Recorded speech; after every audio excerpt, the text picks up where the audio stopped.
ప్రభువునందు ప్రేమైనటువంటి దేవుని బిడలారా, దేవుడు మనలందరినీ ప్రేమించి ఈ శ్రేష్టమైన దివ్యమైన సమయాన్ని దేవదేవుడు మనందరికీ దయచేసినందుకు మన మధ్యలో ఆత్మస్వరూపుగా ఉన్న దేవునికి మొట్టమొదటిగా నా హృదయపూర్వకమైన వందనాలు యేసయ్యకి చెల్లిస్తూ ఉన్నాను.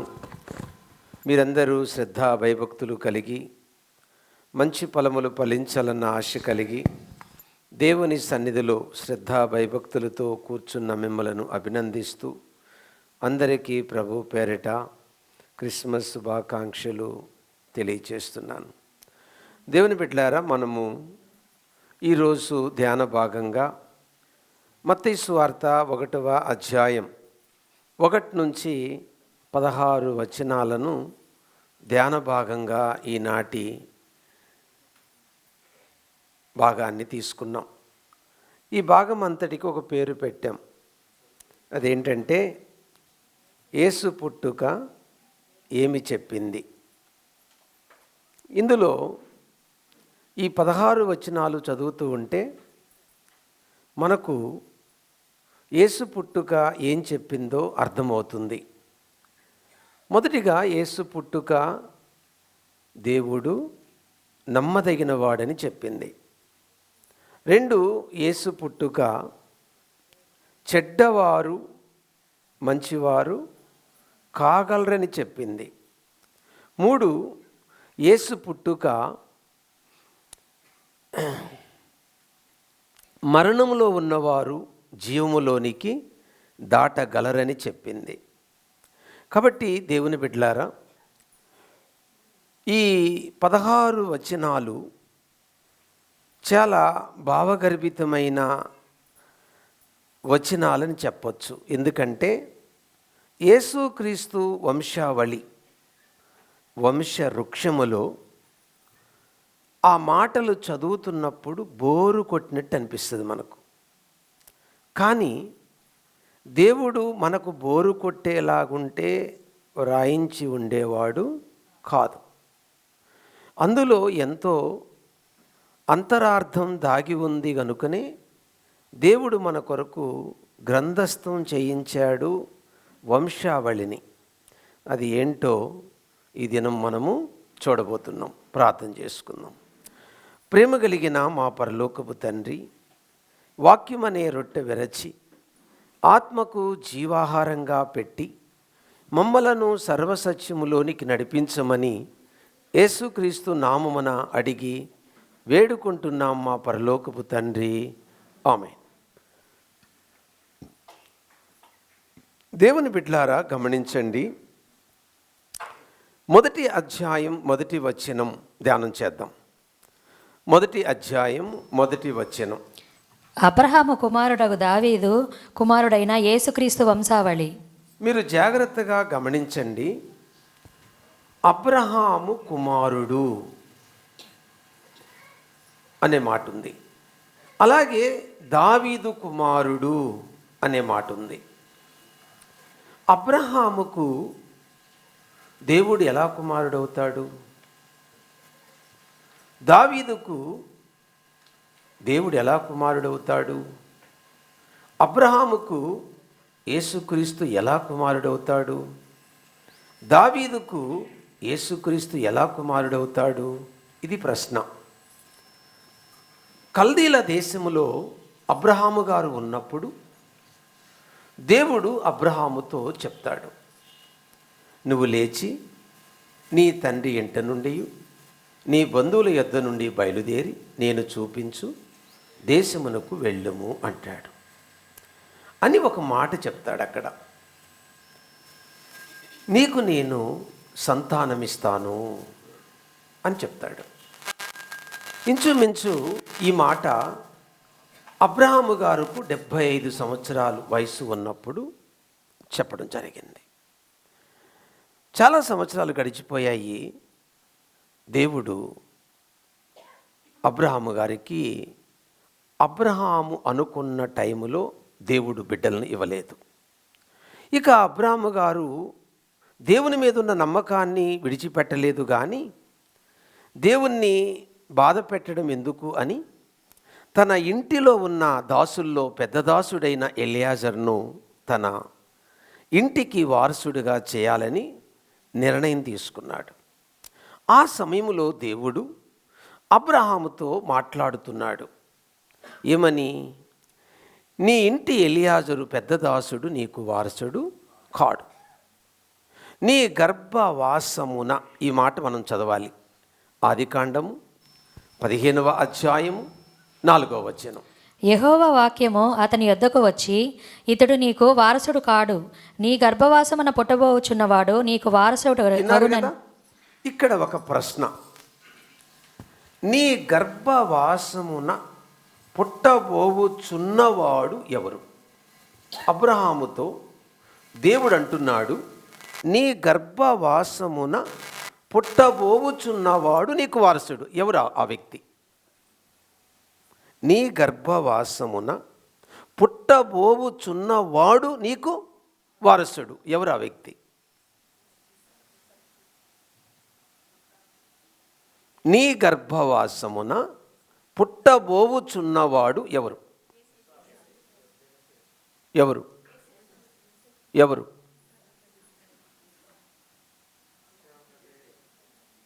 నీ గర్భవాసమున పుట్టబోచున్నవాడు అనే పదం ఉంది కదండి. ఎవరు?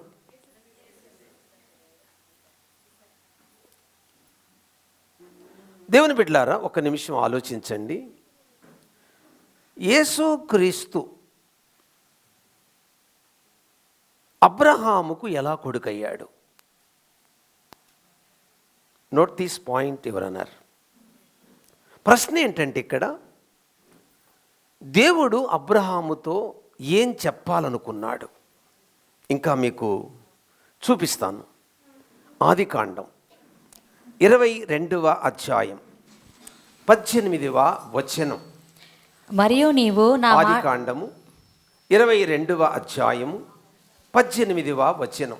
మరియు నీవు నా మాట వినినందున భూలోకములోని జనములన్నీయు నీ సంతానము వలన. నీ సంతానము. బాగా వినండి.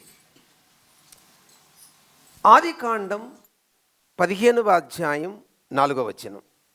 నీ గర్భవాసమున పుట్టబోవుచున్నవాడు నీ సంతానం. ఆదికాండం 22:18 ప్రకారం నీ సంతానము వలన భూలోక వంశముల అన్నిటినీ ఏం చేస్తాను? ఆశీర్వదిస్తాను. ఇక్కడ దేవుడు అబ్రహాముతో ఏమి చెప్పదలుచుకున్నాడు? గలతీ పత్రిక 3వ అధ్యాయం 16వ వచనం. గలతీ పత్రిక 3వ అధ్యాయం 16వ వచనం. అబ్రహామునకును అతని సంతానమునకును వాగ్దానములు చేయబడెను. ఆయన అనేకులను గూర్చి అన్నట్టు సంతానములకును. దేవుడు అబ్రహాముతో సంతానము అన్నాడా, సంతానములు అన్నాడా? దేవుడు అబ్రహాముతో ఆదికాండం 15:4లో నీ సంతానములు అన్నాడా, నీ సంతానము అన్నాడా? ఆ సంతానము ఎవరు? చదువమ్మా, పూర్తి చేయమ్మా. సంతానములకును అని చెప్పక ఒకని గూర్చి అన్నట్టే నీ సంతానమునకును అనెను. ఆ సంతానము క్రీస్తు. ఏం చెప్పదలుచుకున్నాడు దేవుడు అబ్రహాముతో? అబ్రహాము, నువ్వేమంటున్నావు? నీ ఇంటి ఎలియాజరు నీకు వారసుడు అని నువ్వు అంటున్నావు. నేనంటున్నా, నేనే నీకు కొడుకును కాబోతున్నాను. నేనే నీకేం కాబోతున్నాను? వారసును కాబోతున్నాను. అది మత్తయి సువార్త 1వ అధ్యాయం 1వ వచనములో ఉన్న మాట. అబ్రహాము కుమారుడు. అర్థమైందా? అర్థం కాలేదా? చూసారండి, ఒక సాక్షాత్తు దేవుడు అబ్రహాముతో అంటున్నాడు, నేనే నీకు కుమారుణ్ణి, వారసుణ్ణి. ఏమండి, తర్వాత మాట ఏముందండి? దావీదు కుమారుడు. మొదటి మాట కుమారుడు, రెండో మాట మరి అబ్రాము కుమారుడు బాగానే ఉంది. మరి దావీదు కుమారుడు సంగతి ఏంటి? ఏమండి, సమూయేలు 2వ గ్రంథం 7వ అధ్యాయం 16వ వచనం. నీ మట్టుకు నీ సంతానమును నీ రాజ్యమును నిత్యము స్థిరమగును. అక్కడ 3 మాటలు ఉన్నాయి. నీ సంతానం, నీ రాజ్యం, నీ సింహాసనం. 3 పాయింట్స్. నీ సంతానం, నీ రాజ్యం, నీ సింహాసనం స్థిరమగును. అయిందా? అయిందా? ఒకవేళ ఈ మాట భౌతికంగా తీసుకుంటే కాలేదు. అంటే దావీదు తర్వాత ఎవరు వచ్చారు? సొలొమోను. సొలొమోను తర్వాత రెహబాం. అట్లా ఆ వంశవృక్షము ఇప్పుడుందా? ఇప్పుడు రాజు ఉన్నాడా? ఇప్పుడు సింహాసనం ఉందా? మరి ఈ మాటలు ఎవరి గురించి చెప్తున్నాడు? నీ సంతానం, నీ రాజ్యం, నీ సింహాసనం స్థిరమగును. అది ఎలా సాధ్యం ప్రభువా? నేనే నీ కుమారుడినై పుట్టబోతున్నాను.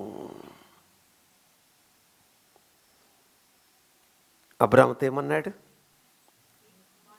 నీ గర్భవాసమున పుట్టబోతున్నాను. దావీదుతో ఏమన్నాడు? నీ గర్భవాసమున నేను పుట్టబోతున్నా.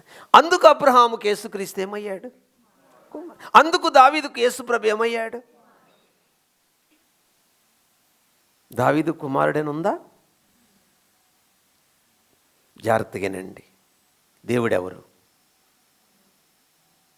దేవుడెవరు? ఇంకా మీకు బొల్పెలగపోతే నేనేం చేసేది? యేసు జన్మ ఏం చెప్పింది? దేవుడు నమ్మదగినవాడు. ఎప్పుడండి దేవుడు వాగ్దానం చేసింది? దేవుడు వాగ్దానం చేసింది ఎప్పుడండి? యేసు ప్రభు వచ్చి ఎంతకాలం అయిందండి? అబ్రాహాముతో చెప్పి ఎప్పుడండి? క్రీస్తు పూర్వము ఇంచుమించు 2000. ఇది ఒక 4000 ఇయర్స్. 4000 సంవత్సరాల క్రితము ఈ విషయం చెప్తే అక్షరాల దేవుడు ఆయన మాటను ఈ భూమి మీద ఆయన మానవుడిగా జన్మించి దాన్ని నెరవేర్చిన నమ్మదగిన వాడు మన యేసు ప్రభు.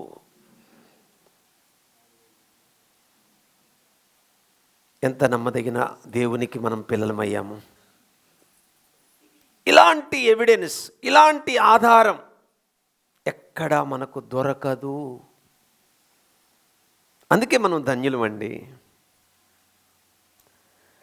ఈ విషయము దావీదుతో దేవుడు అన్నప్పుడు దావీదుకి అర్థమైందా? నీ సంతానం, నీ రాజ్యం, నీ అది అర్థమైందా దావీదుకి? ఎలా తెలుసు మీకు అర్థమైందని? సమూయేలు 2వ గ్రంథం 23వ అధ్యాయం 3వ వచనం. ఇశ్రాయేలీల దేవుడు సెలవిచ్చుచున్నాడు, ఇశ్రాయేలీలకు ఆశ్రయ దుర్గమగువాడు నా ద్వారా మాట్లాడుచున్నాడు. మనుషులను ఏలు నొకడు పుట్టును. మనుషులను ఏలు ఒకడు పుట్టును. పుట్టును. నెరవేరిందా? ఈ వచనం నెరవేరాలా? నెరవేరిందా? నెరవేరాలా ఈ వచనం? మళ్ళీ అడుగుతున్నా, నెరవేరిందా? నెరవేరవలసి ఉన్నదా ఈ వచనం? మళ్ళీ చదవండి. మీ బైబిల్ తీయండి అందరు. మీ అందరు బైబిల్ తీయండి. సమూయేలు 2వ గ్రంథం 23వ అధ్యాయం 3వ వచనం చదవండి ఒకసారి అందరు. ఇశ్రాయేలీల దేవుడు సెలవిచ్చుచున్నాడు, ఇశ్రాయేలీలకు ఆశ్రయ దుర్గమగువాడు నా ద్వారా మాట్లాడుచున్నాడు. మనుషులను ఏలు ఒకడు పుట్టును. అతడు నీతిమంతుడై. వినండి, ఇంకా అంత తర్వాత మిగతా వచనాలు వద్దు నాన్న. నా ప్రశ్న ఏంటంటే, మనుష్యులను ఏలు ఒకడు పుట్టును, ఈ వచనము నెరవేరిందా, నెరవేరవలసి ఉన్నదా? మళ్ళీ అడుగుతున్నా, నెరవేరిందా, నెరవేరవలసి ఉన్నదా? సగం నెరవేరింది, సగం నెరవేరవలసి ఉన్నది. పుట్టును నెరవేరింది, ఏలును ఇంకా నెరవేరలా. అది బైబిల్ చదివే పద్ధతి. అర్థం కలమ్మా? పుట్టును నెరవేరింది, ఏలును ఇంకా నెరవేరలా. దేవుని రాజ్యము 3 భాగాలు. 1 ఆధ్యాత్మిక రాజ్యం, 2 భౌతిక రాజ్యం, 3 నిత్యత్వపు రాజ్యం. ఆధ్యాత్మికంగా హృదయాలలో, భౌతికంగా 1000 ఏళ్ల పాలనలో. నిత్యత్వము అదే పరలోకం. కాబట్టి ఇప్పుడు ప్రశ్న ఏంటంటే, యేసు ప్రభు ఎవరు? అబ్రహాముకి కుమారుడు, దావీదుకి కుమారుడు. ఆయన పుట్టుక ఏం చెప్పింది? దేవుడు నమ్మదగిన వాడని చెప్పింది. ఒకసారి ఒక వ్యక్తిని ఒక అమ్మాయి అడుగుతుంది, నువ్వు ఒంటరిగా ఎందుకు జీవిస్తున్నావు అని. నా భార్య నన్ను చంపాలనుకుంది, అది గమనించి నేను ఒంటరిగా బతుకుతున్నాను అన్నాడు అతను. అదేంటి విచిత్రంగా ఉంది, నీ భార్య నిన్ను చంపాలనుకోవడం ఏంటి అన్నది ఒక సహోదరి ఆ అబ్బాయి అతనితో. అప్పుడు అతను చెప్పాడు, ఆమె ఏ చెడు ఉద్దేశం కలిగి ఉందో నాకైతే తెలియదు, ఏ చెడు అభిప్రాయం కలిగి ఉందో నాకైతే తెలియదు, బట్ నన్ను చంపాలనుకున్నది. నీకెలా తెలుసు అని అడిగింది. అతను అంటాడు, ఉదయకాలమున నాకు సద్యన్నం పెట్టింది. నేను ఒక కుక్కను పెంచుకుంటున్నా, అది నేను ఎక్కడికి వెళ్తే అక్కడికి వెళ్తుంది. నేను చేతులు కడుక్కోవడానికి వెళ్తే ఆడికి వస్తుంది. కానీ ఆ రోజు అని ఎప్పుడు ఎక్కడికి వెళ్ళినా వచ్చే నేను పెంచుకున్న కుక్క ఆ రోజు రాలా. నేను మామూలుగా ఎందుకు రాలేదు అనుకున్నా. నేను వచ్చే లోపల నాకు పెట్టిన అన్నం తినేసింది. ఏంటా అని ఆలోచించా. సరే ఇంక తర్వాత తిందామంటే లేదు. సరే వెళ్ళిపోయా. సాయంకాలం లోపల కుక్క చచ్చిపోయింది. కారణం తన భార్య దాంట్లో పాయిజన్ పెట్టింది. నేను పెంచిన ఆ కుక్క నమ్మదగింది. అది ప్రాణం పెట్టి నా ప్రాణాన్ని నిలబెట్టింది. నీకు మాట ఇచ్చిన దేవుడు అదే నెరవేర్చాడు. ఏమండి, ఒక జంతువే అంత నమ్మదగినదైతే ఈ సృష్టిని కలుగు చేసిన సాక్షాత్తు దేవుడు ఇంకెంత నమ్మదగినవాడు. ఒక కుక్కే అంత నమ్మదగినదైతే దాన్ని కలుగు చేసిన దేవుడు ఇంకెంత మనము నమ్మదగిన వారము కాం, ఆయన నమ్మదగినవాడు. ఏమండి, ఓకే, పాయింట్ 1 అయిపోయింది. దేవుడెవరు? పాయింట్ 2, యేసు పుట్టుక ఏమి చెప్పింది? చెడ్డవారిని చెయ్యగలదని చెప్పింది. మనము ఈ 16 వచనాలు చదువుతుంటే ఏమి గెస్ చేశారు చెప్పండి? జనవరి నుంచి మీకు పీడిఎఫ్ కావాలంటే ఇప్పుడు చెప్పాలా? 16 వచనాలు చదువుతుంటే ఏం గెస్ చేశారు మీరు? బైబిల్ ఎలా చదవాలి నాన్న? బైబిల్ ఎలా చదవాలి? పరిశీలిస్తూ చదవాలి, ధ్యానిస్తూ చదవాలి, ఇంకా మనోనేత్రము తెరవబడే అంతవరకు చదవాలి, గౌరవిస్తూ చదవాలి, బ్రతుకు దినములన్నీ చదవాలి. 5 విషయాలు చెప్పాను మీకు కదా, రైట్. సో ఇప్పుడు నా ప్రశ్న, 16 వచనాల్లో మనకి ఏం కనబడుతుంది అని అంటే, ఒక మంచి తండ్రికి చెడ్డ కొడుకు, ఒక మంచి కొడుక్కి చెడ్డ తండ్రి. మళ్ళీ చెప్పనా? ఒక మంచి తండ్రికి చెడ్డ కొడుకు, ఒక మంచి కొడుక్కి ఒక చెడ్డ తండ్రి. మీకు ఏమైనా కనిపించాయా? కనపడవు, ఎందుకంటే మనం బైబిల్ అలా చదవం కదా.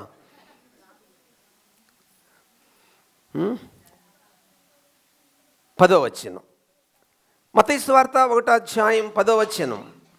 హిజ్కియా మనష్షేను కనెను, మనష్షే ఆమోనును చాలు. కనెను. ఇప్పుడు ప్రశ్న ఏంటంటే, హిజ్కియా ఎలాంటి వాడు? హిజ్కియా కొడుకు పేరేంటి? మనష్షే ఎలాంటి వాడు అని ఎక్కడుంది? బైబిల్లో ఉంది, చూసుకోండి.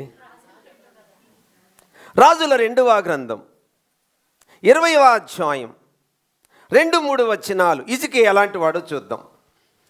అతడు తన ముఖము గోడ తట్టు త్రిప్పుకొని, యెహోవా యథార్థ హృదయుడనై సత్యముతో నీ సన్నిధిని నేనెట్లు నడుచుకుంటినో, నీ దృష్టికి అనుకూలముగా సమస్తమును నేనెట్లు జరిగించితినో కృపతో జ్ఞాపకము చేసుకొనుమని. దీన్ని బట్టి మనకేమర్థమైంది? హిజ్కియా ఎలాంటి వాడు? తన కొడుకు మనష్షే ఎలాంటి వాడు? ఏమండి?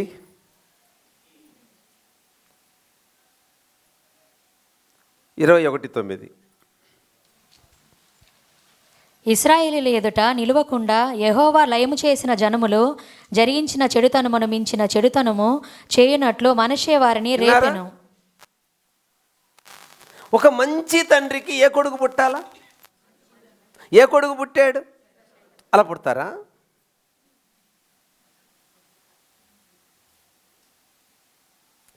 ఒక మంచి తండ్రి ఏం కోరుకుంటాడు? ఏ కొడుకు పుట్టాడు? ఎట్లుంటుంది తండ్రికి?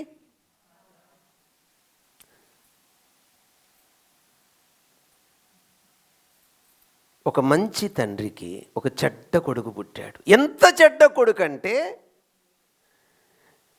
ఏ చెడుతనము వలన కనాన దేశములోని అన్యులను దేవుడు బయటికి వెళ్ళగొట్టాడో వాళ్ళకంటే ఎక్కువ చెడుతనము చేయడానికి కారకుడైన చెడ్డవాడు. ఇక ఊహించుకోండి, ఎంత దుర్మార్గుడో, ఎంత చెడ్డవాడో. ఏ తండ్రికి? ఏ కొడుకు? ఇప్పుడు నీకేం చెప్పబోతున్నాను? మంచి కొడుక్కి చెడ్డ తండ్రి. 19వ వచనం, రాజుల 2వ గ్రంథం 21:19. ఆమోను ఏలన ఆరంభించినప్పుడు 22 వాడై. మనష్షే కొడుకు పేరేంటి? ఆమోన్. ఆమోను ఎలాంటి వాడు? యెరూషలేమునందు 2 సంవత్సరములు ఏలెను. అతని తల్లి యొడ్బయు హారూసు కుమార్తె అయిన మెషుల్లేమెతు. అతను తన తండ్రి అయిన మనష్షే నడిచినట్లు యెహోవా దృష్టికి చెడు నడత నడిచెను. మంచి తండ్రా చెడు తండ్రా? హిజ్కియా ఏ తండ్రి? ఆమోను ఏ తండ్రి? కొడుకు ఎలాంటి వాడు? 22:1-2 వచనాలు. యోషియా ఏలన ఆరంభించినప్పుడు 8 వాడై యెరూషలేమునందు 31 సంవత్సరములు ఏలెను. అతని తల్లి బొస్కతు ఊరివాడగు అదయాకు కుమార్తె అయిన యెదీదా. అతను యెహోవా దృష్టికి యథార్థముగా నడుచుచు కుడి ఎడమలకు తిరుగక తన పితరుడగు దావీదు చూపిన ప్రవర్తన సరిగా ప్రవర్తించెను. అంటే ఎవరితో పోల్చాడండి? అసలు బైబిల్ అంతట్లో పదే నా ఇష్టానుసారుడు, నా చిత్తము నెరవేర్చిన వాడు, నా హృదయానుసారుడు అని పలికింది ఎవరి గురించి? ఆయనతో ఈక్వల్గా పోల్చాడు. ఎవరిని? ఒక చెడ్డ తండ్రికి ఏ కొడుకు పుట్టాడు? ఒక మంచి కొడుక్కి ఏ తండ్రి ఉన్నాడు? మీరు గమనించారా? 16 వచనాలు చదివి.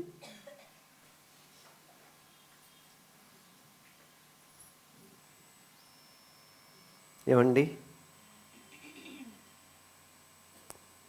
ఈ కొడుకు అలాంటి తండ్రి ఉన్నందుకు ఎంత కుమిలిపోతాడండి? అలాంటి తండ్రి, అలాంటి కొడుకు పుట్టినందుకు, అలాంటి తండ్రి అంటే ఎవరా? హిజ్కియా అంత మంచి తండ్రిగా ఉంటూ అంత చెడ్డ కొడుకు పుట్టినందుకు ఎలా బాధపడతాడండి? ఇప్పుడు నా ప్రశ్న, ఇలాంటి చెడ్డవాళ్ళు కాగలరా?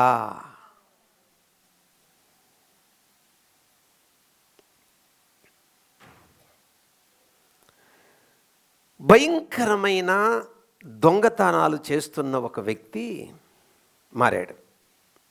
ఒక పోలీస్ ఆఫీసర్ అడిగాడు అతన్ని, ఏమని, నువ్వు ఎలా దొంగతనాలు చేయగలుగుతున్నావు, అది ఎలా సాధ్యము, అంతు పట్టడం లేదు నీ దొంగతనాలకి, నువ్వు ఎలా చేయగలుగుతున్నావు దొంగతనాలు అని అంటే, ఆ పోలీస్ ఆఫీసర్తో ఇతను అంటాడు, సార్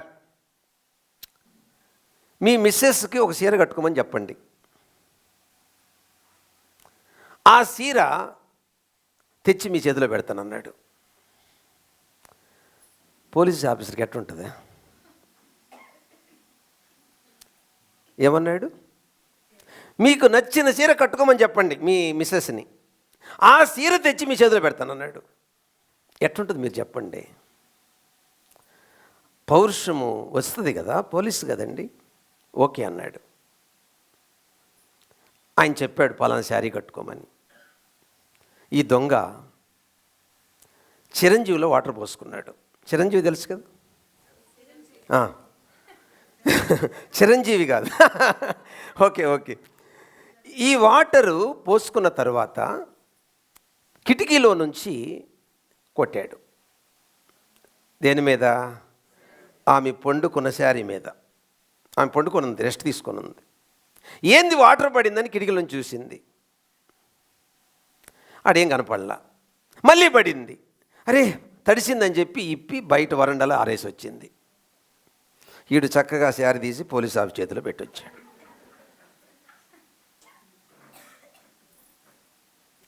మీకేమర్థమైంది ఇప్పుడు? మీకేమర్థమైంది? సార్, అట్లాంటి భయంకరమైన దొంగని ఇప్పుడు కేజీ బంగారం మీరు ఎదురుగా పెట్టి, రే అది తేకపోతే నీ పీక కోస్తానన్నా, ఆ పీక ఇలా తెగిపడ్డా ఆ బంగారం తాకను. ఎందుకో తెలుసా? మంచివాడుగా మార్చగలిగిన వాడు నా యేసు అని చెప్పాడండి.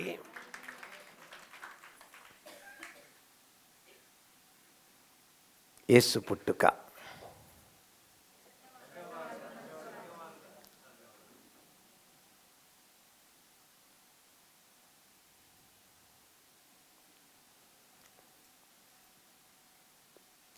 మూడు నుంచి 6 వచనాలలో నలుగురు స్త్రీలు కనపడతారు. మంచోళ్ళ చెడ్డోళ్ళ?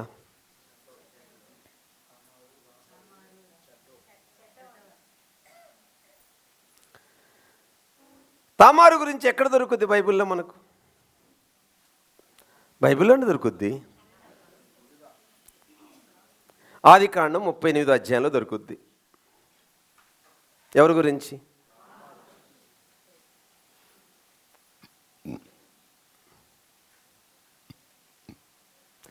తామారు మొదటి భర్త ఏమైపోయాడు? తామారు రెండో భర్త ఏమైపోయాడు? ఇద్దరు భర్తలు కోల్పోయిన ఒక అమ్మాయిని లోకం అంగీకరిస్తుందా? Yes or no? ఇద్దరు భర్తలు కోల్పోయిన ఒక అమ్మాయిని లోకము అంగీకరిస్తుందా? Yes or no? శుభకార్యాలకు పిలుస్తారా? Yes or no?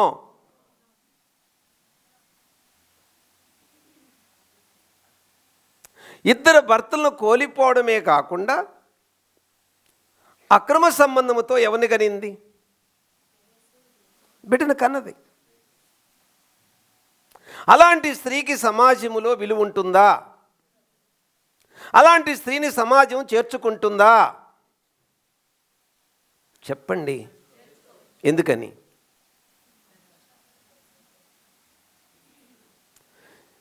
నేను ఎంత పాపినో లోకానికి తెలియదు, కానీ బయటికి కనబడుతుంది కదా ఈమెది. నా ప్రశ్న, అలాంటి చెడిపోయిన ఈ స్త్రీలో నుంచి యేసు ప్రభు వంశావళి వచ్చింది.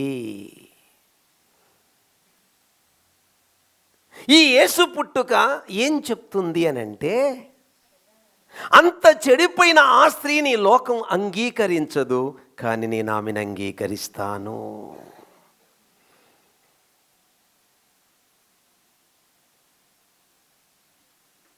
ఏమండి, ఆలోచించండి. ఏ నియమాన్ని బట్టి భర్త ఇద్దరు చనిపోయినప్పుడు మామతో అక్ర సంబంధం పెట్టుకుంది? నియమం ఉందా? నియమం ఏంటి? నియమం తెలుసా మీకు? అది. మరి ఇలాంటి చెడిపోయిన వారిని యేసు ప్రభు అంగీకరించాలంటే ఏ నియమం కిందికి రావాలి? మరిదా ఏ నియమం కిందికి రావాలి? ఆత్మ నియమం కిందికి రావాలి. పాప మరణముల నియమము నుండి ఆత్మ నియమము దగ్గరికి ఎవరైనా రాగలిగితే అలాంటి వారిని దేవుడు, చెప్పండి, మంచి స్త్రీగా మార్చగలిగిన సమర్థుడు యేసు ప్రభు. రెండో స్త్రీ, ఈమె గురించి ఎక్కడుంది బైబిల్లో? బైబిల్లో చదువుకొని పోయి అంటారా? యెహోషువ గ్రంథం 2వ అధ్యాయం. యెహోషువ గ్రంథం 2వ అధ్యాయములో వేశ్య అయిన రాహాబు, ఆలోచించండి. వేశ్య అంటేనే అర్థం ఏంటి? మంచిదా చెడ్డదా? వ్యభిచారిని ఎవరైనా, ఒక వ్యభిచారైన స్త్రీని ఎవరైనా లోకం అంగీకరిస్తుందా? చేర్చుకుంటుందా? మాట్లాడడానికి ఇష్టపడద్దా? స్నేహం చేయడానికి ఇష్టపడుతుందా? Yes or no? వై? ఎందుకని? నేను మంచివాడినా? నేను మంచిదాన్నా? కానీ లోకానికి నా చెడు తెలియదు, కానీ ఆమె చెడు లోకానికి. Note this point.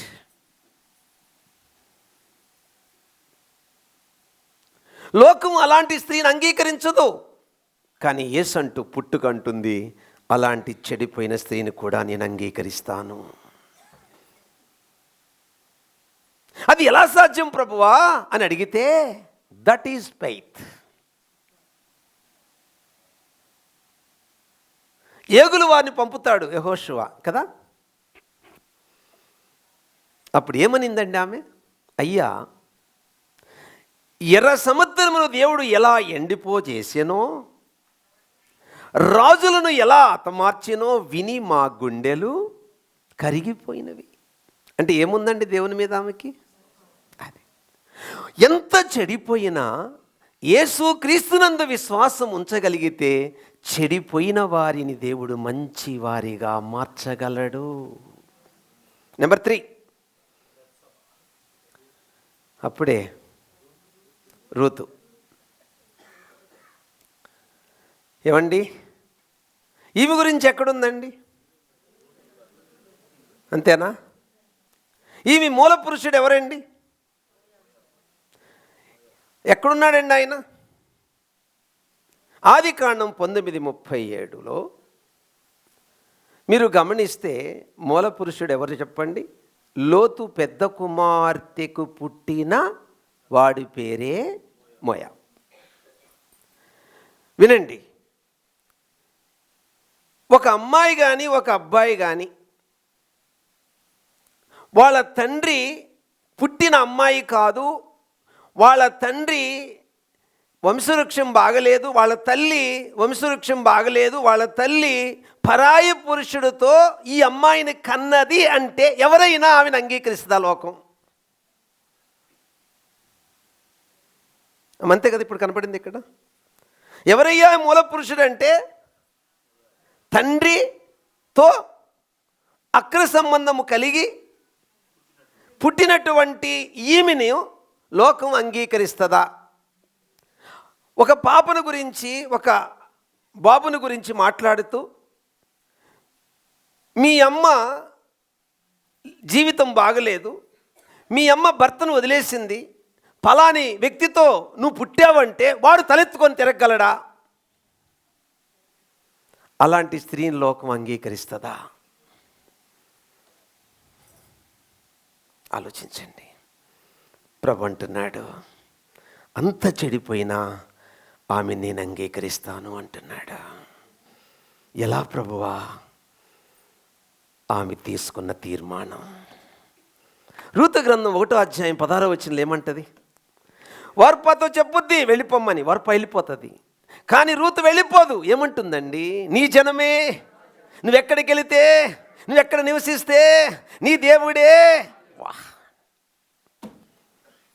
ఒక వ్యక్తి దేవా ఇది నా జీవితం, ఇది నా బ్రతుకు, ఇది నా నీచ స్థితి అని ఎరిగి ఇక వద్దు నాకు ఈ బ్రతుకు, ఐ వాంట్ యు జీసస్ అని ఎవరైనా తీర్మానం చేసుకోగలిగితే అట్టివాని దేవుడు అంగీకరిస్తాడు. నెంబర్ 4,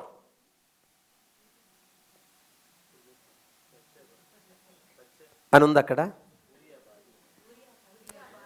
3 పేర్లు రాసి ఇక్కడికి వచ్చేటప్పుడు పేరు రాయిలా. ఊరియా భార్య అని ఉందంతే.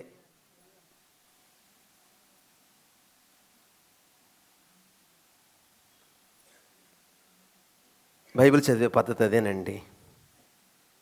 అవన్నీ పట్టవు మనకు. నీకు స్తోత్రం, నాకు ఆత్రం. ఆయన ఎవరు పాట రాసినట్టు, ఎక్కడ సందడంట? మరియమ్మ పుట్టినప్పుడు. బెత్లెహేములో సందడి ఉందా పుట్టినప్పుడు? మీరు చెప్పండి. ప్లేస్ లేక అల్లాడి ఆకులు మేర్చి ఏడుస్తుంది ఆమె. Wrong interpretation.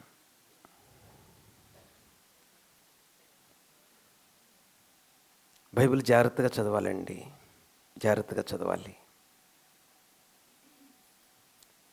ఒక వ్యక్తిని కలిసి, నువ్వు పలానా అమ్మాయిని పెళ్లి చేసుకోవాలి కదా, ఏమి నీ పెళ్ళి ఆగిపోయిందని అడిగాడు.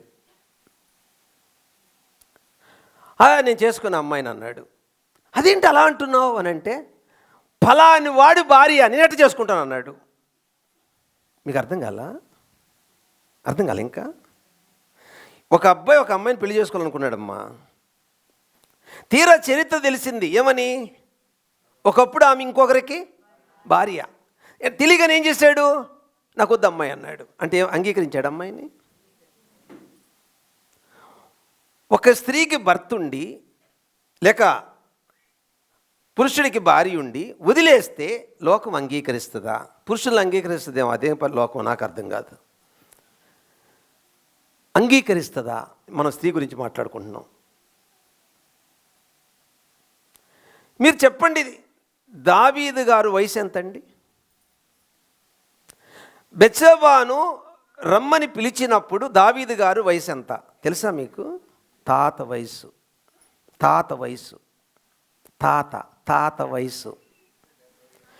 ఆ బెత్షెబా వయసు ఎంతో తెలుసా? మనవరాల వయసు.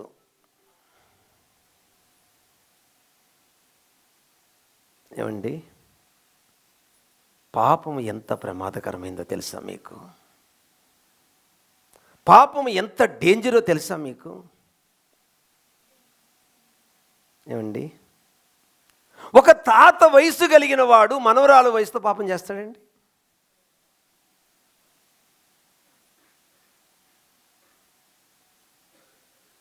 పాపానికి ఏం తెలియదు, వాయా వరుసలు తెలియదు, కామానికి ఏముండదు.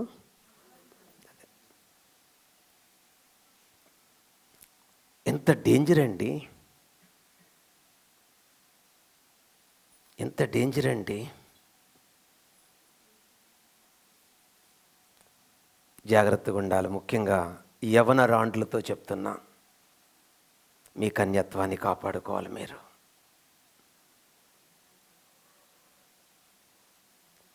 ఒక ముసలి చిరత పులి మనుషులను చంపేస్తుంది. అది ఎందుకు మనుషులను చంపేస్తుందంటే, వేటాడడానికి శక్తి పోయి. ఎవరిని చంపుకొని తింటుంది అది మామూలుగా అడవుల్లో? మరి ఇప్పుడు మనుషులు ఎందుకు తింటుంది? ముసలిది అయిపోయింది కదా, వేటాడడానికి ఏం లేదు దానికి. ఒక వేటగాడు దాన్ని గమనించి ఆ ప్లేస్ కనుక్కున్నాడు ఎక్కడుండేది. తుపాకుతో కాల్చాడు, తగిలింది కానీ తప్పించుకొని వెళ్ళిపోయింది. రెండో రోజు వెళ్ళాడు. ఇతను చంపడానికి అది చెప్పండి పసిగట్టుంది, కానీ ఇతను కనిపెట్టి షూట్ చేశాడు, చచ్చిపోయింది. వెళ్ళి దాని యొక్క తోలు ఒలుస్తూ ఉన్నాడు. ఒలుస్తూ తోక దగ్గరికి వచ్చాడు, టక్కనాగిపోయాడు. చచ్చినట్టే ఉంటుంది, తోకతో కూడా అటాక్ చేస్తుంట చిరుతపులి. ఆలోచించి మళ్ళీ దాన్ని కాల్చి అప్పుడు తోకవలిచాడట. నీ చివరి ఊపిరి వరకు నీలో ఉన్న పాపము నిన్ను కాటేస్తుంది, జాగ్రత్త. నీకు ఎంత వయసు వచ్చినా సరే, చివరి ఇంకా ఒక్క క్షణములో భూలోకాన్ని వదులుతున్నా అన్న సమయంలో కూడా నీలో ఉన్న నేచర్ ఆఫ్ సిన్ నిన్ను చంపడానికి ప్రయత్నిస్తుంది.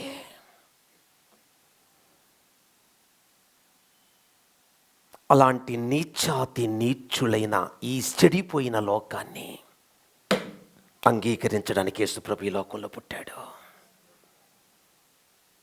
ఎలా సాధ్యమయ్యా? Real repentance. బెత్షెబా తన చేసిన పాపాన్ని చెప్పండి ఒప్పుకుంది.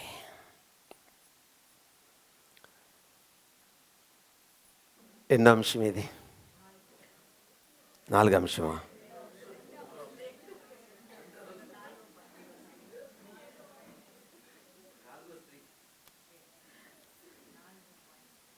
యేసు జన్మ ఏం చెప్పింది? యేసు జన్మ ఏం చెప్పింది? యోబు గ్రంథం 14వ అధ్యాయం 4వ వచనం. పాప సహితునిలో నుండి పాపరహితుడు పుట్టగలిగిన ఎంత మేలు. ఇంకెన్నో మాట చెప్పాలి మీకు ఇవ్వాల. అది ఏం చెప్పాలి? యేసు పుట్టుక ఏం చెప్పింది? మరణములో నుండి దాటింపగలదని చెప్పిందట. ఏ భేదమును లేదు, పాపం చేసి. ఎవరమ్మా ఏమనుంది తల్లి?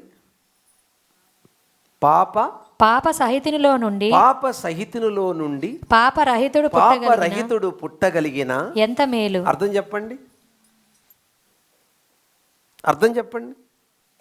ఒక్క ముక్క కూడా అర్థం కాలేదంటారా? పాపము ఉన్నవారిలో నుండి పాపము లేనివాడుగా మనిషి పుట్టగలడా? Yes or no? ఆన్సర్ అక్కడే ఉంది. పుట్టగలడో లేదు. అలాగున ఎవడనో పుట్టనేరడు. కానీ పుట్టి చూపించాడు యేసుక్రీస్తు.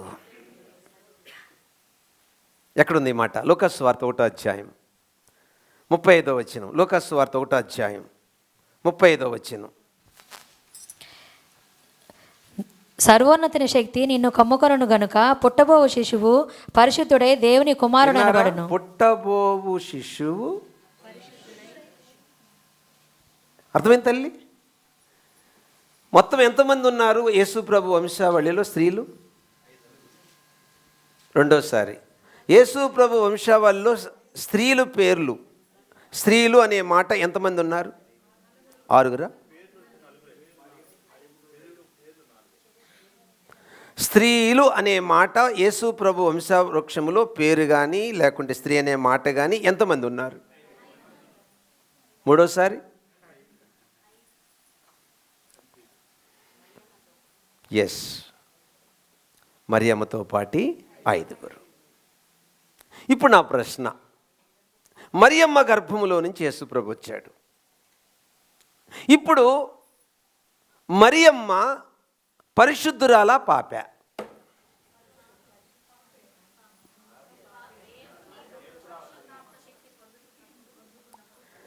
ధర్మశాస్త్రం ప్రకారము ఆమె పరిశుద్ధురాలు. మొదటి ఆదాము ప్రకారము బేసికల్గా ఆమె పాపి. ఇప్పుడు చెప్పండి, యోబు గ్రంథం 14:4 ప్రకారం పాప సహితులలో నుండి పాపరహితుడు పుట్టగలడా?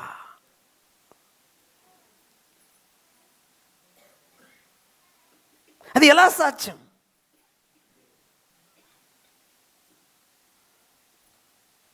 ఒక భార్యాభర్తలు పిల్లలు లేకపోతే అద్దె గర్భం తీసుకున్నారు. ఏ గర్భం? అద్దె గర్భం అంటే తెలుసా? వీళ్ళు ఎగ్గ తీసి ఆ స్త్రీ గర్భములో పెట్టి దాన్ని ఏమంటారు, చెందిన తర్వాత బిడ్డను కన్న తర్వాత ఆ బిడ్డను మళ్ళీ వీళ్ళకి ఇచ్చేస్తారు. ఆమెకి ఎయిడ్స్ ఉంది. పుట్టిన బిడ్డకు ఎయిడ్స్ వస్తుందా రాదా? ఎందుకని?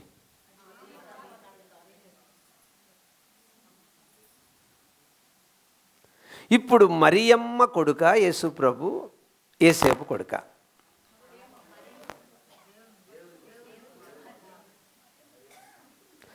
లోకాసువార్త 1:35 మళ్ళీ, లోకాసువార్త 1:35 వచ్చిన మళ్ళీ. దూత పరిశుద్ధాత్మ నీ మీదికి వచ్చును, సర్వోన్నతుని శక్తి నిన్ను కమ్ముకొనును గనుక. ఇప్పుడు ఎక్క ఎవరిది?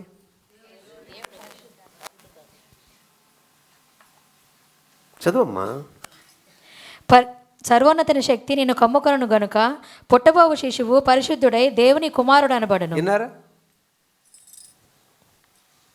అమ్మా, విన్నారా?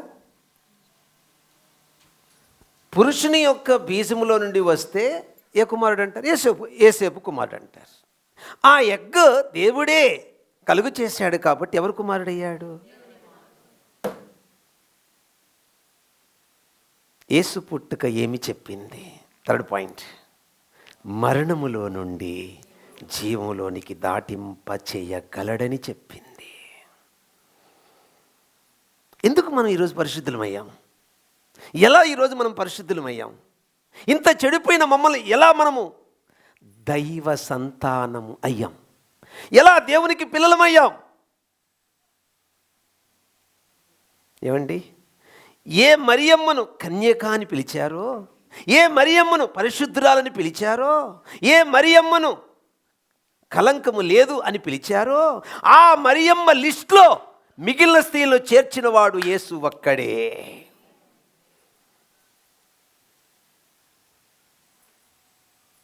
ఎంత ఆశ్చర్యం అండి! చెప్పండి, యేసు పుట్టుక ఏమి చెప్పింది? యేసు పుట్టుక ఏమి చెప్పింది?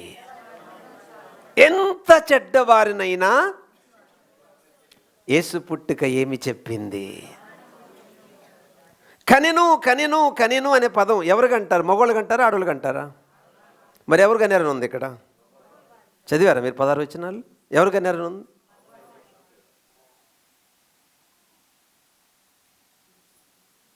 కానీ యేసు ప్రభు దగ్గరకు వచ్చేటప్పటికి ఆ పదం లేదు.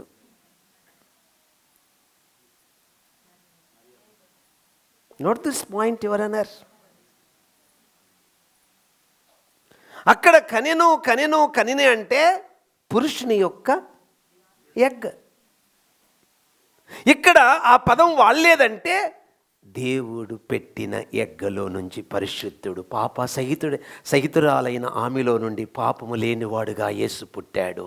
ఆయన్ని నమ్మితే నీ పాపాన్ని రూపుమాపి నిన్ను పరిశుద్ధురాలుగా మార్చగలడు. యేసు పుట్టుక ఎంత అద్భుతం అండి! ఎంత ఆశ్చర్యం!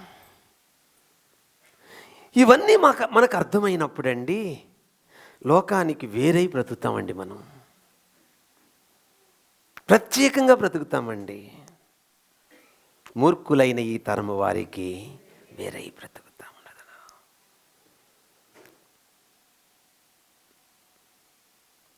ఇదండి నిజమైన క్రిస్మస్ అంటే. దేవుడు ఎవరైనా గుర్తించాలి. 2, దేవుడు ఎవరైనా గుర్తించాలి. 3, దేవుడైనా ఎవరైనా గుర్తించాలి. మీకు ఆదికాండం 5వ అధ్యాయంలో ఏం కనపడుతుంది? Burial ground. బరీల్ గ్రౌండ్లో ఏమని రాస్తుంటుంది? మరణం మరణం మరణం, మృతి మృతి మృతి. 5వ అధ్యాయం అంతా అదే. ఎక్కడ? మత్తయి సువార్త 1వ అధ్యాయంలో. అంటే అర్థం ఏంటి?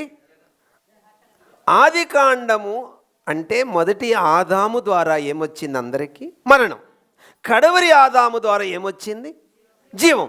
అంటే ఆదికాండములో ఉన్న మొదటి ఆదాము ద్వారా ప్రారంభమైన ఈ మరణము ప్రపంచములో అందరి మీద ఏలుబడి చేయగా, ఇట్టి మరణములో నుండి కడవరి ఆదాముగా యేసు జన్మించి మనల్ని మరణములో నుండి జీవములోనికి దాటింపచేసి పరలోకానికి మనల్ని వారసులుగా చేశాడు యేసు ప్రభు.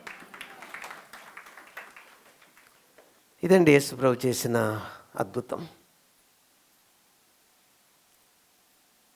ఇప్పుడు చెప్పండి, క్రిస్మస్ అంటే ఏంటి అర్థం?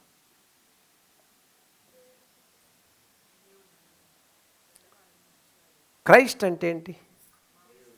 క్రీస్తు. మాస్ అంటే అర్థం ఏంటి? క్రిస్టియన్ అంటే అర్థం చెప్పండి. క్రీస్తును చూపించువారు. క్రిస్టియన్ అంటే లీనమైపోయారు వాళ్ళల్లో. ఎవరిలో? యేసుప్రభులో. యేసుప్రభుని ఏం చేయాలి మనం? చూపించాలి. దేని మూలంగా? మన డ్రెస్ మూలంగా. దేని మూలంగా? డెకరేషన్ మూలంగా. దేని మూలంగా? క్రిస్మస్ ట్రీ మూలంగా. దేని మూలంగా? స్టార్ మూలంగా. దేని మూలంగా? తాత మూలంగా. ఎస్, చూపించగలమా? చూపించలేమా? చెప్పాలి. చూపించగలమా? చూపించలేమా? ఏమండి, రక్షణ వస్త్రములో నుంచి చూపించగలం. స్టార్ మంచి క్రియలో నుంచి చూపించగలం. Yes sir, no? ఎస్. ఆ తాత ఇచ్చాడు, ఈ తాతలు అది రివర్స్ అయిపోయింది. ఆ మ్రాను మీద వేలాడ తీయబడిన వాడు శాపగ్రస్తుడు. అంటే మన పాపం ఆయన మీదకి మోపబడి మనకేమిచ్చాడండి? Life long enjoy. సంవత్సరానికి ఒకసారి చేసుకునేది పండుగ కాదు, ఎండగా. రోజు చేసుకునేది పండుగ. భౌతికమైన ఉల్లాసం ఎండగా, ఆత్మ ఉల్లాసం పండుగ. పండుగ అంటే ఆనందం, ఎల్లప్పుడూ సంతోషించేది. అకేషనల్గా సంతోషించేది అది భౌతికమైనది. రోజు ఆనందించేది అది దేవుడిచ్చింది. యేసుప్రభు ఎందుకు పుట్టాడంటే నిత్యము ఆయన జీవప్రదాత కదండి. ఆయన ఎలా చిరంజీవో మనము చిరకాలం ఆయన రాజ్యంలో ఆనందించడానికి ఆయన పుట్టాడు. ఆనందం ప్రజలందరికీ కలగబోవు సంతోషకరమైన శుభవార్త. నేడు రక్షకుడు మీ కొరకు. ఎక్కడ? పశువుల పాక. అసలు పాక అనే పదమే లేదు బైబిల్లో. ఎక్కడ పుట్టాడమ్మా? పాఠం సమాప్తం. నిజమైన క్రిస్మస్ ఎక్కడుంది ఇప్పుడు చెప్పండి? అక్కడ చూసి చెప్పండి రా. ఆయన నమ్మదగిన వాడని నువ్వు ఎరిగినప్పుడు. 2, ఎంత చెడ్డవారినైనా మార్చగలవాడని నువ్వు నమ్మినప్పుడు. 3, జీవములోనికి నన్ను దాటింప చేశాడని నువ్వు దాన్ని అనుభవించినప్పుడు నీ గుండెల్లో నిజమైన క్రిస్మస్ను లైఫ్ లాంగ్ నువ్వు చూడబోతున్నావు. ఎందుకంటే అక్కడ ఆయనే ఉంటాడు, మనమే ఉంటాము. నిత్యం ఆయన సన్నిధిలో ఆరాధిస్తాం. దేవుని రాజ్యం అంటే నీతి, సమాధానం, పరిశుద్ధాత్మ, ఆనందం. అట్టి ఆనందముతో మీరు, మీ కుటుంబాలు, మీ పిల్లలు నిత్యము ఆనందించుదురుగాక. తీర్మానం ఏంటి ఇప్పుడు? 4 స్త్రీల నుంచి ఏమి నేర్చుకోవాలి మనం? నెంబర్ 1 నియమము. నెంబర్ 2 ఇంకేం గుర్తుంటుంది అంటారా? ఆత్మ నియమము కదా మొదటి స్త్రీ. 2వ స్త్రీ పేరేంటి? విశ్వాసము. 3వ స్త్రీ ఏంటి? తీర్మానము. 4వ స్త్రీ ఏంటి? రిపెంటెన్స్. ఇప్పుడు చెప్పండి వరుసగా. మొదటి స్త్రీ నుంచి ఏం నేర్చుకోవాలి? నియమం, ఆత్మ నియమం కిందికి రావాలి. 2వ స్త్రీ విశ్వాసం. 3వ స్త్రీ తీర్మానం. 4వ స్త్రీ రిపెంటెన్స్. అప్పుడు ప్రభు వారిని ఏం చేయగలడు? మంచివారిగా మార్చి మరియమ్మ జాబితాలో పెట్టగలడు. ఆమెకున్న విలువ, ఆమెకున్న పేరు నీకు ఆ ఖ్యాతి ఇవ్వగలడు. మనము లైఫ్ లాంగ్ నిత్యము ఆయన రాజ్యములో ఆనందిస్తాం. అదే నిజమైన క్రిస్మస్. అందరూ లేచి నిలబడండి.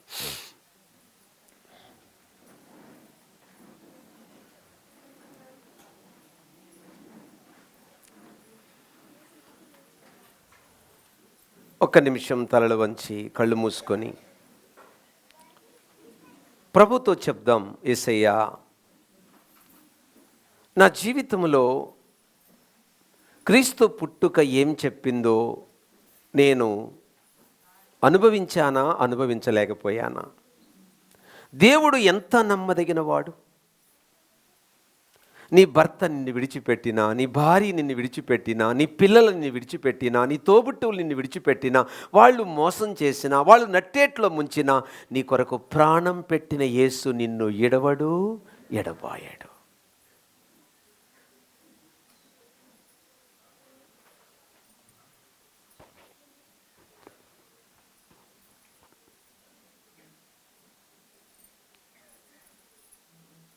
ఏమండి, ప్రభు నిన్ను అడుగుతున్నాడు, మొదటి స్త్రీలాగా ఆత్మనియమం కిందకు వస్తావా? రెండో స్త్రీలాగా విశ్వాసం కిందకు వస్తావా? మూడో స్త్రీలాగా తీర్మానం కిందకు వస్తావా? నాలుగో స్త్రీలాగా రియల్ రిపెంటెన్స్ పొందుతావా? అయితే ఇప్పుడే నువ్వు క్రిస్మస్ను అనుభవిస్తావు. ఇప్పుడే నీ హృదయంలో నిజమైన క్రీస్తు జన్మలో ఉన్న సంతోషాన్ని నువ్వు పొందుతావు. నీ జీవితం ధన్యమైపోతుంది. ఎవ్రీడే నువ్వు నిజమైన ఆనందాన్ని అనుభవిస్తావు. ఎవ్రీడే నువ్వు నిజమైన సంతోషాన్ని అనుభవిస్తావు. ఎవ్రీడే యేసుక్రీస్తుని లోకానికి నువ్వు చూపించగలవు. నీ పనుల మూలంగా, నీ ఉద్యోగం మూలంగా, నీ వ్యాపారం మూలంగా నువ్వు యేసు ప్రభుని ఇతరులకి చూపించగలవు.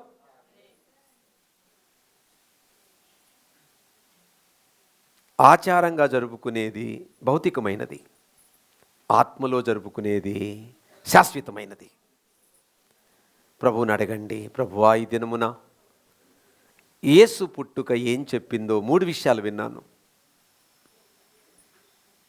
అయ్యా, నమ్మదగిన వారిని నమ్ముతున్నాం కానీ నమ్మదగిన వాడిని నేను నమ్మలేకపోతున్నాను. చెడిపోయే వాళ్ళని నమ్ముతున్నాను కానీ బాగు చేసేవాడిని నేను నమ్మలేకపోతున్నాను. చంపే వాళ్ళని నమ్ముతున్నాను కానీ బ్రతికించేవాడిని నేను నమ్మలేకపోతున్నాను. ఇప్పుడు చెప్పండి, యేసు ప్రభు ఎవరు? నమ్మదగినవాడు. యేసు ప్రభు ఎవరు? బాగు చేసేవాడు. యేసు ప్రభు ఎవరు? బ్రతికించేవాడు. అటువంటి ప్రభువుకి మనం ఏమైపోయాము? పిల్లలమైపోయాము, ఆయన సంతానమయ్యాము.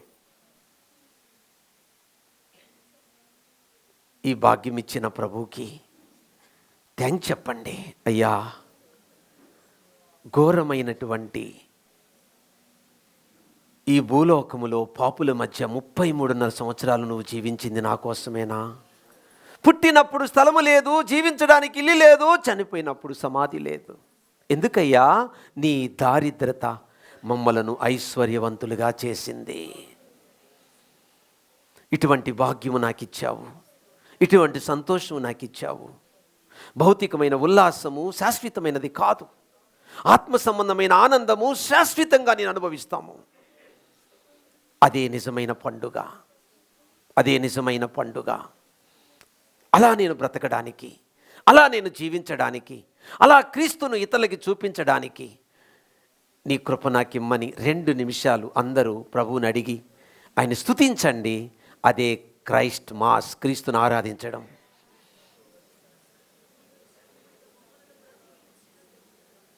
అందరూ 2 నిమిషాలు యేసు పుట్టుక ఏమి చెప్పింది?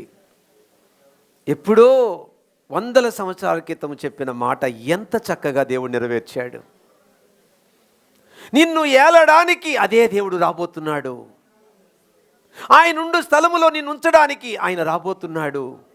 యుగ యుగాలు ఆయన నీకు రాజు ఏలబోతున్నాడు, రాజుగా. నమ్ముతున్నావా? నమ్మితే తామారు తీర్మానం, ఆత్మ నియమం కిందికి రా. రాహాబు తీర్మానం, విశ్వాసం కిందికి రా. రూతు తీర్మానం, వద్దు నాకు మోయాబు దేశం వద్దు, నా ప్రజలొద్దు, నీ జనమే నా జనం, నీ దేవుడే నా దేవుడు, వచ్చేయి సమస్తాన్ని వదిలిపెట్టి. 4వ తీర్మానం, రియల్ రిపెంటెన్స్. ప్రభువా, నాలో ఏ మంచి లేదు, నా పుట్టుక, నా జన్మ పాపం పాపం పాపం, ఏ మంచి లేదు ప్రభువా నాలో. చెడిపోయాను, నేను చెడిపోయాను ప్రభువా, చెడిపోయానయ్యా. నన్ను బాగు చేయడానికి పుట్టావయ్యా, నన్ను పరిశుద్ధపరచడానికి పుట్టావయ్యా, నా దారిద్రతను తీసివేయడానికి పుట్టావయ్యా, నన్ను గొప్ప ఐశ్వర్యవంతురాలుగా చేయడానికి పుట్టావయ్యా. నా భర్త నన్ను మోసం చేయొచ్చు, నా భార్య నన్ను మోసం చేయొచ్చు, నా పిల్లలు నన్ను మోసం చేయొచ్చు, నా పిల్లలు చెడ్డవారు కావచ్చు, నా తండ్రి చెడ్డవాడు కావచ్చు, అందరినీ మంచివాడుగా మార్చగలిగిన వాడు నువ్వు ఒక్కడివే ప్రభువా. రాత్రింబగలు నా భర్త లాంటిది, నా భార్య లాంటిది, నా పిల్ల లాంటిది, నా తండ్రి లాంటి అని ఏడ్చే కంటే నీ పాదాల దగ్గర ఏడిస్తే ఆ చెడిపోయిన వాళ్ళని మార్చగలవయ్యా నువ్వు. ప్రభువా, ఎంత మంచి దేవుడివయ్యా, ఎంత గొప్ప దేవుడివయ్యా. నీ పుట్టుకలో ఎంత మర్మం ఉందయ్యా, నీ పుట్టుకలో ఎంత భావం ఉందయ్యా, నీ పుట్టుకలో ఎంత సత్యం ఉందయ్యా. నీ పుట్టుకలో ఎంత అంతరార్థం ఉందేసయ్యా. ఇవన్నీ పట్టించుకోకుండా, ఇవన్నీ ఎరగకుండా, ఇవన్నీ తెలుసుకోకుండా, ఇవన్నీ అనుభవించకుండా నా కొత్త బట్టలు నాకు కొన్ని గంటలు సంతోషాన్ని ఇస్తాయ్యా, నా డెకరేషన్ కొన్ని గంటలు సంతోషాన్ని ఇస్తాయ్యా, నా తోటి స్నేహితులు కలుసుకొని గిఫ్ట్ ఇవ్వడం కొన్ని గంటలు సంతోషాన్ని ఇస్తాయి. కానీ శాశ్వతమైన సంతోషము నీ నుండి మాత్రమే నాకు వస్తుంది యేసయ్యా. నీ కొరకు బ్రతకడం నేర్పించయ్యా, నిన్ను చూపించడం నేర్పించయ్యా, నీలో లీనమై బ్రతకడం నేర్పించయ్యా, నీ వలే బ్రతకడం నేర్పించయ్యా, నీలా బ్రతకడం నేర్పించయ్యా, నిన్ను చూపించడం నేర్పించయ్యా. ఎంతోమంది చీకట్లో ఉన్నారయ్యా, అంధకారములో ఉన్నారయ్యా, అంధకారములో జీవిస్తూ దారిద్రతను అనుభవిస్తున్నారయ్యా, వెలుగు ఎరగక జీవిస్తున్నారయ్యా, దారి తప్పి జీవిస్తున్నారయ్యా. నాలో ఉన్న క్రీస్తు వెలుగును చూపించి అనేకులను నీ దగ్గరికి నడిపించే ఒక సాధనంగా, ఒక నక్షత్రములా నన్ను నీ సేవలో వాడుకయ్యా.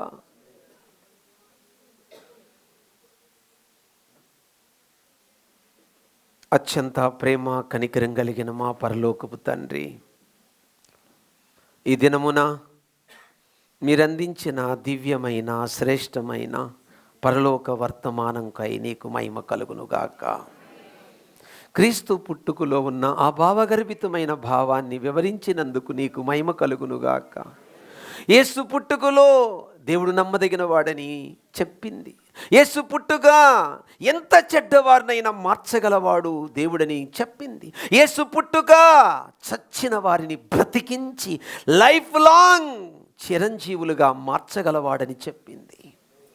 కాబట్టి నేను నీ పిల్లలు ఈ ఆనందములో ముందుకు సాగునట్లు, ఎల్లప్పుడూ నిజమైన క్రిస్మస్ ఆ గుండెల్లో హృదయంలో అనుభవించినట్లు నీ కృప ఈ పిల్లలకు నాకు దయచేయమని యేసుక్రీస్తు నామమున అడుగుచున్నాము తండ్రి. దయచేసి కూర్చోండి. స్తోత్రం. మన మధ్యలో ఉన్నటువంటి కొయిర్ టీం పిల్లలు ఒక పాట పాడి ప్రభువుని మహింపరుస్తారు.